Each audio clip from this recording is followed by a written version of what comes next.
Praise lord, హల్లెలూయా. దేవుని నామానికి మహిమ కలుగును గాక.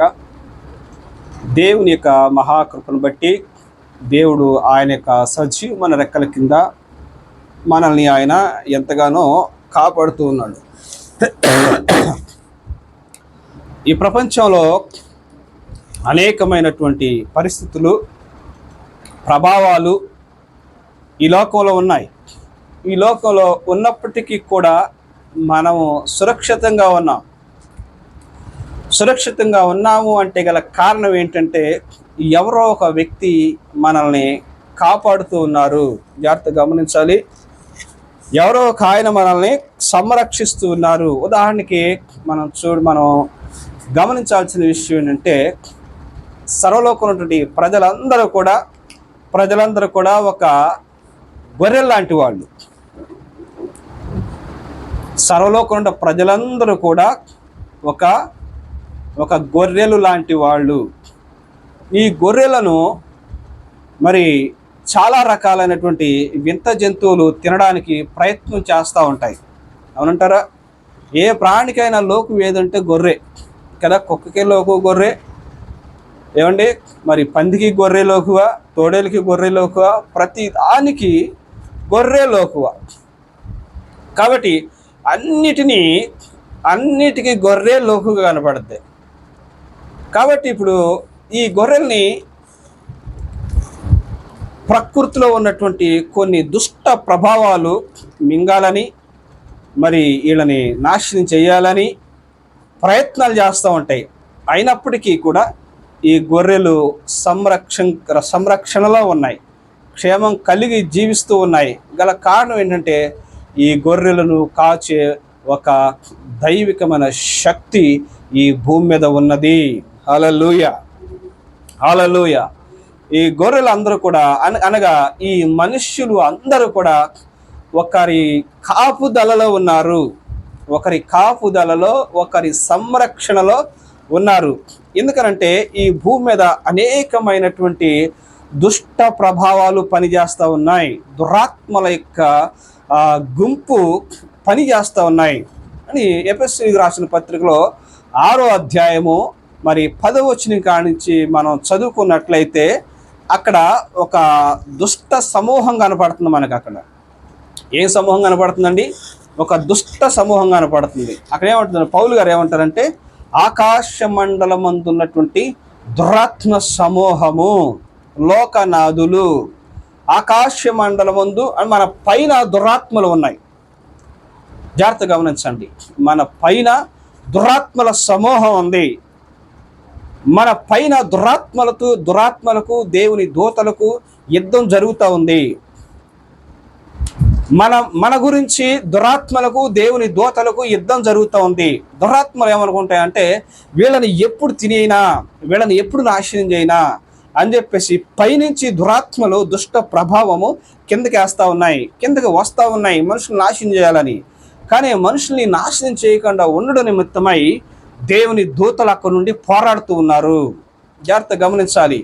వాయుమండలం నుంచి దేవుని దూతలు పోరాడుతూ ఉన్నారు. దేవుని దూతలు తమ ఖడ్గాన్ని పట్టుకుని దురాత్మలతో యుద్ధాన్ని చేసి ఏం చేస్తూ ఉన్నాయి? అక్కడ దురాత్మలతో పోరాడి దురాత్మలు జయించి మనకి ఎప్పటికప్పుడు సంరక్షణ కలిగిస్తూ ఉన్నాయి. హల్లెలూయా. జాగ్రత్త గమనించాలి. రెండోది, ఈ భూమండలమందు దురాత్మలు సంచరిస్తూ ఉన్నాయి. ఈ భూమండలమందు దురాత్మలు సంచరించి శాతబడి ఆత్మలుగాను, భానుమూర్తి శక్తులుగాను, రుద్రశక్తులుగాను, మనస్సును దొంగిలించు చిల్లంగి ఆత్మలుగాను, ఏమండి, అనారోగ్యం కలిగించు ఆత్మలుగాను, మరి తాగుడికి, వ్యభిచారానికి, మరి దొంగతనానికి, అబద్ధ సాక్ష్యాలకు మరి బానిసను చేస్తూ మరి ఈ మనుషుల్ని ఇక్కడ మరి నాశనం చేయాలని ఈ భూమండలమందు కొన్ని దురాత్మలు సంచరిస్తూ మనుషులలో చొరబడి మనుషుల్ని వ్యసనాలకి గురి చేసి మనిషిని అనారోగ్యం పాలు చేసి ఏం చేస్తుంది? మనిషిని నాశనం చేస్తూ ఉన్నాయి. భూమండలమందు కొన్ని దురాత్మలు సంచరిస్తూ ఉన్నాయి. జాగ్రత్తగా గమనించాలి. భూమండలమందు అనేక దురాత్మలు సంచరిస్తున్నాయి. పొలిమేరలో కొన్ని దురాత్మలు సంచరిస్తున్నాయి. పొలిమేర దురాత్మలు సంచరిస్తున్నాయి. ఏమండి, కాపలా కాసే దురాత్మలు, కొన్ని కాపలా కాసే దురాత్మలు ఏం చేస్తుంటే మనుషుల మీద వచ్చి దాడి చేయాలని పనిచేస్తున్నాయి. ఆకస్మికంగా కొన్ని ప్రాంతాల్లో, కొన్ని స్థలాల్లో ఆకస్మికంగా యాక్సిడెంట్ అయ్యి మరి మనుషులు చనిపోతూ ఉంటారు. మనుషుల్ని చంపడం కోసమై కొన్ని కాపలా కాసే దురాత్మలు ఉన్నాయి. ఈ దురాత్మలు మరి అనేకులను చంపి మరి తింటూ ఉన్నాయి. వారు చంపి వారి ద్వారా వచ్చిన రక్తాన్ని అవి తాగుతున్నాయి. వారు నిత్య నరకంలో పడవేసి వాళ్ళని అక్కడ నిత్యము తింటా ఉన్నాయి. జాగ్రత్త గమనించండి.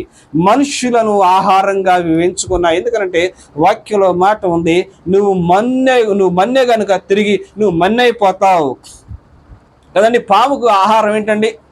పాముకు ఆహారం ఏంటి? అది పాము ఎప్పుడు తినేది మన్ను. కాబట్టి దేవుడు ఏమన్నా పాముని శపించి నువ్వు మన్ను తింటావన్నాడు. దేవుని మాట వినకుండా ఎవరైతే దేవుని ధిక్కరించి కానీ ఇష్టానుసారంగా జీవించినటువంటి వారు చనిపోయిన తర్వాత మరి దురాత్మ శక్తులకు ఆహారంగా మారిపోతున్నారు. మనుషులను చంపడం కోసమే వేటాడుతూ ఉన్నాయి దురాత్మలు. వాటికి ఆహారం కావాలి. ప్రతి జీవి వేటాడినట్టుగానే నీటిలో జీవి కొరకు వేటాడినట్టుగా, మరి అడవి జీవి కొరకు వేటాడినట్టుగా ఇక్కడ మనుషులు చంపుకొని మరి ఒకరి ఆస్తులు ఒకరు దోచుకుని తింటున్నట్టుగా, మరి ఒకరి ప్రాణ ఆస్తులు మరి లంచాల కోసం అనేకలు చంపుతున్నట్టుగా దురాత్మలు మనుషులను చంపుతూ ఉన్నాయి. వాటికి ఆహారం నిమిత్తమై మనుషుల్ని చంపుతూ ఉన్నాయి మనుషుల్ని. జాగ్రత్త గమనించాలి. భూమండలమందు ఉన్నటువంటి దురాత్మలు మనుషుల్ని వేటాడుతూ ఉన్నాయి. మూడో విషయం చెప్తున్నాను, సముద్రములో సంచరించే దురాత్మలు. సముద్రములో ఈ మధ్య కాలంలో కొంతమంది ఒక లివితాన్ అనేటువంటి ఒక దురాత్మ మరి ఒక ప్రాణి కనపడుతుందని చెప్పేసి మరి అంటూ ఉన్నారు. ఈ మధ్య కాలంలో వారు గమనించారు. కానీ బైబిల్ గ్రంథంలో కొన్ని వేల సంవత్సరాల క్రితం ముద్రించబడి ఉన్నది. చాలా జాగ్రత్త గమనించాలి. బైబిల్ గ్రంథంలో కొన్ని వేల సంవత్సరాల క్రితం మరి ఆ లివిదాను గురించి రాయబడి ఉంది బైబిల్ గ్రంథం. తెలుగులో దాన్ని మకరము అంటారు, తర్వాత మరి భుజంగము అని కూడా అన్నారు. మరి ఇంగ్లీష్లో దాన్ని లివిథాన్ అని చెప్పేసి అంటున్నారు. ఈ తెలుగులో మరి బైబిల్ గ్రంథంలో ఒక మాట ఉంటుంది. మరి యోబు గ్రంథంలో 41వ యోబు గ్రంథము అధ్యాయం 41వ అధ్యాయంలో అక్కడ ఒక మాట ఉంటుంది. ఏంటంటే లివిదాన్ అని దేవుడు బైబిల్ గ్రంథంలో మకరము అన్నారు. 41వ అధ్యాయం 1వ వచనము, నీవు మకరమును గాలముతో బయటికి లాగగలవా? దాని నాలుకకు త్రాడు వేసి లాగగలవా? నీవు దాని మురుకు గుండా సూత్రం వేయగలవా? దాన్ని దండమునకు గాలము ఎక్కింపగలవా? అది నీతో విన్నపములు చేయునా? మృదువైన మాటలు నీతో పలుకునా? నీవు శాశ్వతంగా దాన్ని దాసునుగా చేసుకున్నట్లు అది నీతో నిబంధన చేసుకునగలదా? అంటే దానితో ఏమాత్రం కూడా మన సన్నిహితంగా స్నేహం చేసే అంత విధానంగా అది ఉండదు అని చెప్తున్నారు ప్రభువారు ఇక్కడ. జాగ్రత్త గమనిస్తున్నారా? దానితో నువ్వేమాత్రం కూడా సన్నిహితం కలిగి సహవాసం చేయగలిగే అంత ప్రాణి అదైతే కాదు. హల్లెలూయా. దాని నోట్లో నుంచి అగ్ని వస్తుంది, అది భయంకరమైన ప్రాణి అని చెప్పేసి ఇప్పుడు చెప్తున్నారు. బైబిల్ గ్రంథంలో మాట చూడండి, 19వ వచనం, అదే 41వ అధ్యాయం 19వ వచనంలో, దాని నోటి నుండి జ్వాలలు బయలుదేరును, అగ్ని కణములు దాని నుండి లేచును. ఎక్కడి నుంచి లేచినాయి? దాని నోట నుండి జ్వాలలు బయటకు వస్తాయి. ఏమండి? అగ్ని కణములు దాని నుండి లేచును. ఉడుకుచున్న కాగులో నుండి ఏంటి జమ్ము మంట మీద నుండి కాగుచున్న బాణలో నుండి పొగలేచునట్లు దాని నాసిక రంధ్రములో నుండి లేచును. దాని ఊపిరి నిప్పులను రాజబెట్టును. దాని నోట నుండి జ్వాలలు బయలుదేరును. దాని మెడ బలమునకు స్థానము. చూడండి, అది ఒక బలమైన ప్రాణి. అది మనుషులను మింగేంత ప్రాణి, దేశాలను నాశనం చేసేంత ప్రాణి. అది ఒక క్రూర మృగము. దానిని బైబిల్ గ్రంథంలో సాతాను అని కూడా అంటారు. హల్లెలూయా. సాతానును దేవుడు మరి పరలోకంలోంచి పడవేయబడినప్పుడు అది భూమి మీద పడింది. తర్వాత ఇప్పుడు అదేమైంది, మరి సముద్రములో మరి నివసిస్తున్నటువంటి ఒక లిబిదాన్గా అది పరిగణించబడింది. అది ఒక భయంకరమైన ప్రాణి. దీని గురించి బైబిల్ గ్రంథం రాయబడింది. చాలా మంది ఇప్పుడు దాకా సైంటిస్టులు కనుగొన్నారు, మరి అమోజిన్ కనుగొంది, లేకపోతే ఇంకా ఆ పురాణంలో రాయబడింది, ఈ పురాణంలో రాయబడింది అని చెప్పేసి సొల్లు కవర్లు యూట్యూబ్లో చెప్పుకొని మరి డబ్బులు సంపాదించుకోవడానికి చేసుకుంటున్నారు. కాదు, ఇది బైబిల్ గ్రంథంలో మాత్రమే రాయబడింది. మీ యొక్క లివితాను గురించి అది స్పష్టంగా రాయబడింది. దాని స్వభావము, దాని గుణము, దాని క్రియ స్పష్టంగా రాయబడింది. కావాలంటే చదువుకోండి. మీ దగ్గర బైబిల్ గ్రంథం ఉంటే బైబిల్ గ్రంథంలో యోబు అనేటువంటి ఒక పుస్తకం ఉంటుంది. యోబు అనే పుస్తకంలో 41వ అధ్యాయము అంతా దాని గురించే రాయబడింది. ఇంకా రెండో దాని గురించి లేదు. దాని గురించి ఒక భయంకరమైన ప్రాణి, ఏమండి, దాని భయంకరమైన ప్రాణి అని బైబిల్లో దేవుడు దాని గురించి చెప్తున్నాడు. దాని పొలుసులు ఎలా ఉంటాయి అంటే చూడండి, అక్కడ చెప్తున్నాడు ఆయన, ఇది ఇనుమును గడ్డిపోసగా చేయును. దాని ఇనుము, దాని పైన పొలుసు ఎలా ఉంటుందంట, ఇనుముతో అతికించబడిందంట. గాలి కూడా దూరేటువంటి గ్యాప్ లేకుండా ఉందంట. అలాంటి ఒక భయంకరమైన ప్రాణి. మనం అనుకుంటాం సహజంగా భూమి మీద ఏ జంతువు రాజు అంటే ఏమనుకుంటాం, సింహం అనుకుంటాం. కానీ బైబిల్లో దేవుడు అలా చెప్పట్లేదు. చూడండి 33, 34 వచనాల్లో ఇక్కడ ఏం చెప్తున్నాడు దేవుడు, అది భయము లేనిదిగా సృష్టించబడెను. భూమి మీద దాని వంటిది ఏదీ లేదు. అది గొప్ప వాటిని అన్నిటిని తిరస్కరించును. గర్వించిన జంతువులన్నిటికీ అది రాజు. ఏనుగు పెద్ద గర్వించిన జంతువు అనుకుంటాం, పులి అనుకుంటాం, చిరుత అనుకుంటాం, లేకుంటే అన్నిటికీ టాప్ ఏదైతే సింహం అనుకుంటాం. కానీ దేవుడు ఏం చెప్తున్నాడంటే మకరము, అది భూమి మీద గర్వించిన జంతువులన్నిటికంటే అది రాజు. అర్థమైందండి? ఇది ఒక భయంకరమైన ప్రాణి. ఇది కదులుతుంది. ఇది బయటకు వచ్చే రోజు దేవుడు ఈ లోకాన్ని మరి ముగించే దినాలలో దీన్ని ముగింపు కూడా బయటకు వస్తుంది. దేవుడు ఈ లోకాన్ని ముగించే టైం ఉంది. నువ్వు వారం లెక్కెట్టుకోవాలంటే 7 రోజులు కావాలి కదా. నువ్వు వారం లెక్కెట్టుకోవాలంటే 7 రోజులు అయితే నీకు వారం పరిపూర్ణం అవుద్ది. అలాగే మరి దేవుడు ఈ లోకాన్ని లెక్క పెడుతున్నాడు. అది 7వ రోజు దేవుడు ముగిస్తాడు. 7 రోజులు దేవుడు ఈ లోకాన్ని సృష్టించాడు అని బైబిల్ గ్రంథంలో రాయబడింది. మరి ఇంకా దాని అంతర్గతం లోపలికి వెళ్ళి తవ్వి చూస్తే 7 యుగాలు కూడా అని మనం దాన్ని పరిగణించవచ్చు. అలాగే ఈ లోక అంతం కూడా ఈ 7వ యుగంలో కంప్లీట్ అవుద్ది. జాగ్రత్తగా గమనించండి. 7వ యుగంలో ఈ లోక అంతం కూడా కంప్లీట్ అవుద్ది. ఇది 7వ యుగంలో ఉన్నాం. చాలా జాగ్రత్తగా, కొన్ని లక్షల కోట్ల యుగాలు అనేటువంటి కొంతమంది శాస్త్రవేత్తలు కానీ, లేకపోతే కొంతమంది మరి బాబాలు, మరి కొంతమంది చెప్తున్నటువంటి మాటలు కాదు. కొన్ని లక్షల కోట్ల యుగాలు ఏం జరగలేదు.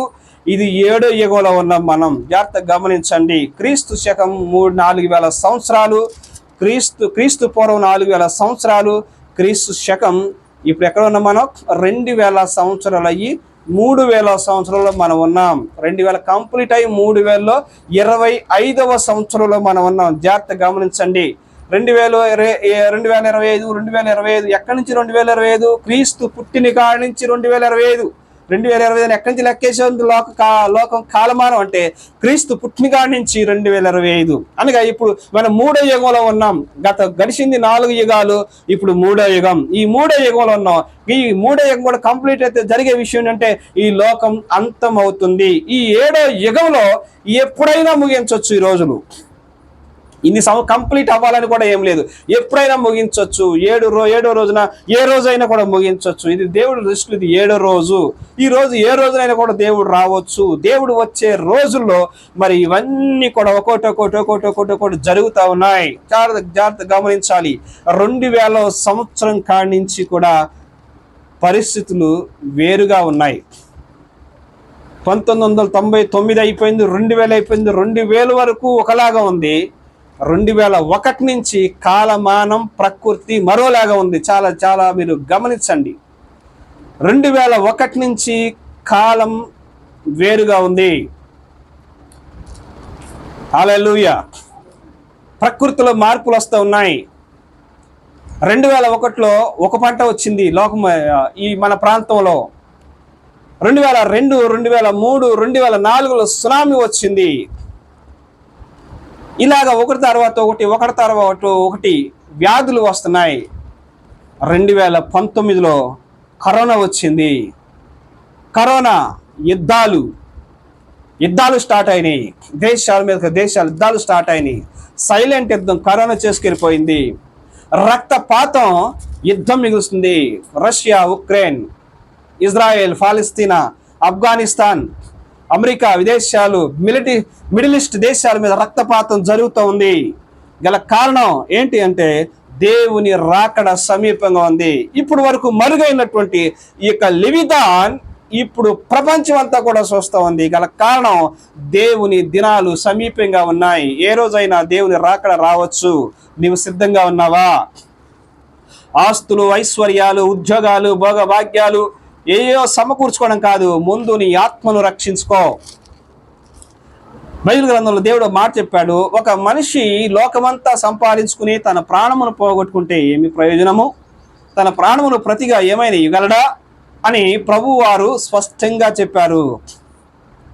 ఒక మనిషి తన ప్రాణాన్ని కానీ లోకమంతా సంపాదించుకుని తన ఆత్మను రక్షించుకోలేక కానీ ఆయన కానీ ఈ లోకాన్ని కన్ను మూస్తే ఆస్తి అంత ఇక్కడే ఉంటుంది, భవనాలు ఇక్కడే ఉంటాయి, భూములు ఇక్కడ ఉంటాయి, ధనం ఇక్కడే ఉంటుంది. ఈయన మాత్రం ఒంటికి వెళ్ళిపోతాడు. ఆత్మను రక్షించుకోండి కానీ వెళ్ళిపోయాడు అని అంటే ఆయన నిత్య నరకానికి వెళ్ళిపోతాడు. నిత్య నరకానికి వెళ్ళిపోతాడు. అందుకే దేవుడు అంటున్నాడు, నిన్ను నువ్వు రక్షించుకో. హల్లెలూయా. నిన్ను నువ్వు రక్షించుకో. నిన్ను నువ్వు రక్షించుకోవాలి. చూడండి, మీకు 3 విషయాలు చెప్పాను. ఏమని చెప్పాను? వాయుమండలంలో దురాత్మలు మన మీద దాడి చేయాలని చూస్తున్నాయి. రెండోది, భూమండలం అందులో దురాత్మలు మన మీద దాడి చేయాలని చూస్తున్నాయి, దాడి చేస్తూ ఉన్నాయి.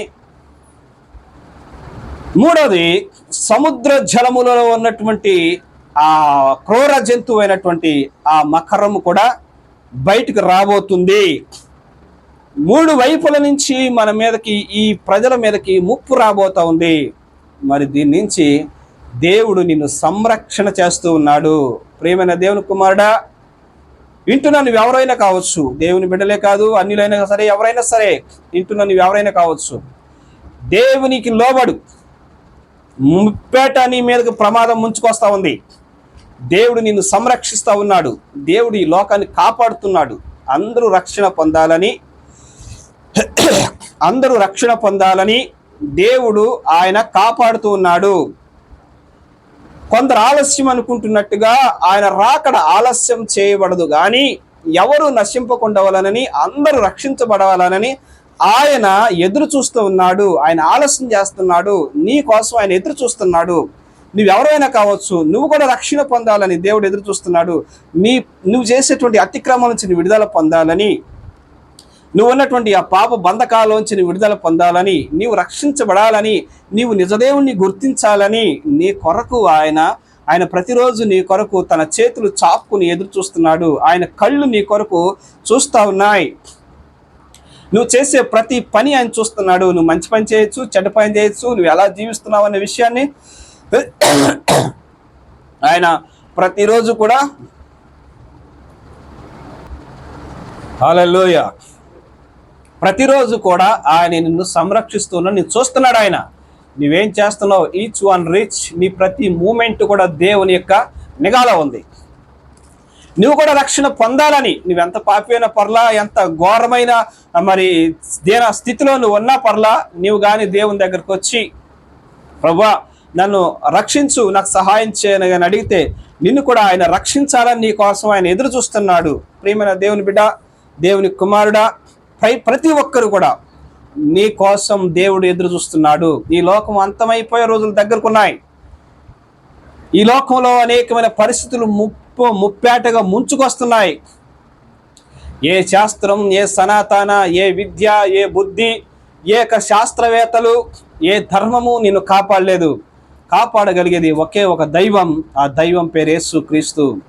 ఆ దైవాన్ని బయలుపరిచే గ్రంథం బైబిల్ గ్రంథం. ఆయన ఈ బైబిల్ గ్రంథంలో మానవాళి కోసం తన ప్రాణాన్ని పెట్టాడు. ఆ రక్తం నీ కోసం కూడా కార్చాడు. ఆయన ప్రతి ఒక్కరి కొరకు ఆయన రక్తాన్ని కార్చాడు. నీ కోసం కూడా ఆయన రక్తాన్ని కార్చాడు. నీ పాప జీవితాన్ని విడిచిపెట్టి యేసు ప్రభువారి దగ్గరికి నీవు వస్తే నిన్ను కూడా ఆయన పరిశుద్ధపరిచి ఆయన నిన్ను రక్షించగలడు. హల్లెలూయా. ఎందుకనంటే ఆది సర్పమైన ఆ ఘట సర్పం బయటకు రాబోతుంది. రాబోయే రోజులు అతి దగ్గరలో ఉన్నాయి. ఒకవేళ యేసు ప్రభుని కానీ నువ్వు అంగీకరించకుండా నువ్వు చనిపోయినట్లయినా యేసు ప్రభు మరలా ఈ భూమి మీదకి రాబోతున్నాడు. అది రహస్య రాకడ. ఎవరైతే యేసు క్రీస్తుని అంగీకరించి సిద్ధపాటు కలిగి జీవిస్తారో వాళ్ళందరినీ తీసుకెళ్ళడానికి యేసు ప్రభు రాబోతున్నాడు. అప్పటికి నువ్వు సిద్ధపడకపోయినా, నీ ప్రాణం పోయేటప్పటికి నువ్వు సిద్ధపడకపోయినా, ఈ రెండిట్లో దేనికైనా నువ్వు సిద్ధపడకపోతే నువ్వు కన్ను మూస్తే నీవు నిత్య నరకానికి వెళ్ళిపోతావు. నీవు సిద్ధపాటు కలిగి ఉండు. దేవుని రాకడ ఏ క్షణానైనా రావచ్చు, ఏ పరిస్థితులైనా రావచ్చు. నిన్ను పరలోక రాజ్యం తీసుకెళ్ళడం కొరకు దేవుడు ఆయన రాబోతున్నాడు. ఇదిగో దుష్ట యుగం నుంచి, ఈ దుష్ట ప్రభావం నుంచి నిన్ను తప్పించి సంరక్షించేటువంటి ఆ దేవుడు నిన్ను తీసుకెళ్ళిపోవడానికి రాబోతున్నాడు.